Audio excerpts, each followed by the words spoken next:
The tendency is all too often to think of Formula One as just the business of the gladiators driving the cars. Actually, so much of Formula One history is about the designers designing things that give an advantage to the guy driving that car.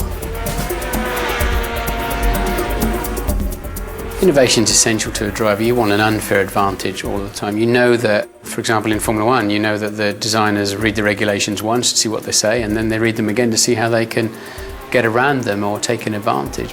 And that's the brilliance of it, that's the excitement, that's what drives it forward, it's why it's so high-tech. There are periods of motorsport where you can see it really, really clearly. That clever interpretation of a rule gives an extraordinary advantage. In 1978, Murray's search for a competitive edge is taken to new extremes with his extraordinary fan car. The fan car was born out of necessity, really, because Lotus had invented ground effect.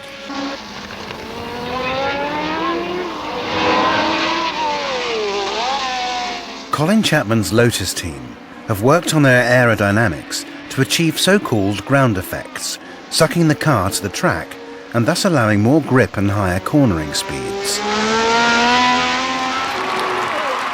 Lotus's success is a challenge to all the teams. Murray urgently needs inspiration, and he finds it in the rulebook with a loophole in the wording. The regulations state that a movable device, primarily used to give an aerodynamic advantage, is not allowed. Murray therefore designs a large fan which, he can argue, is primarily to cool the engine, but with the crucial side effect of sucking the car to the road.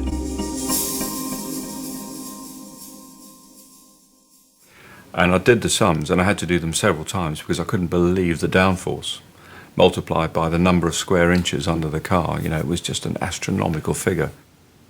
I stuck a bloody great big fan on the back of the car, driven off the gearbox, and sealed the entire motor car to the ground.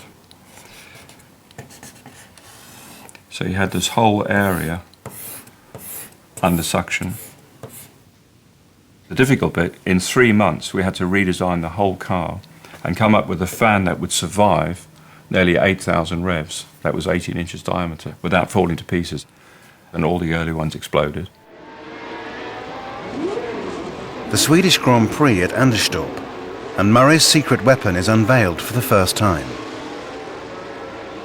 I think for the majority of the teams it was a novelty. When they first saw it on the Thursday, word went around that obviously we had this car and it had a fan on the back of it. I remember Colin Chapman immediately saying it was illegal. And every time the car came in fact even when we raced, we had a dustbin lid that we used to actually put over the fan.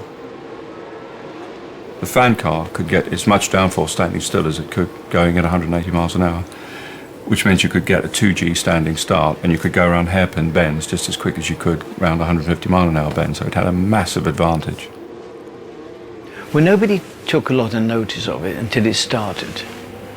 I think people thought it was going to be quick, and they were right, but we tried to make sure that it didn't look quick. Bernie made the drivers qualify on full tanks because he didn't want to be too fast.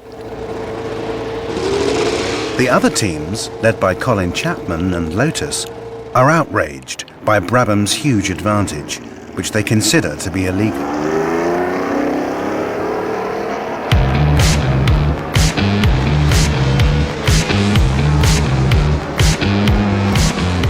There's one thing that stuck in my mind about that car was all of the other drivers who had to follow it complaining that they were just had a face full of dust and rubbish and anything else that this thing swept up off the racetrack.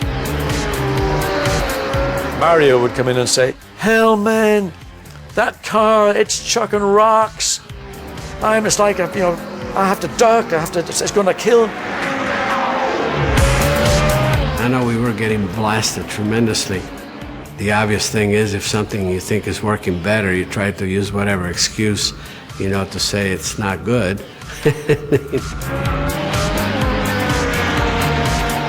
Niki Lauda wins the race by 34 seconds, but the fan car is doomed.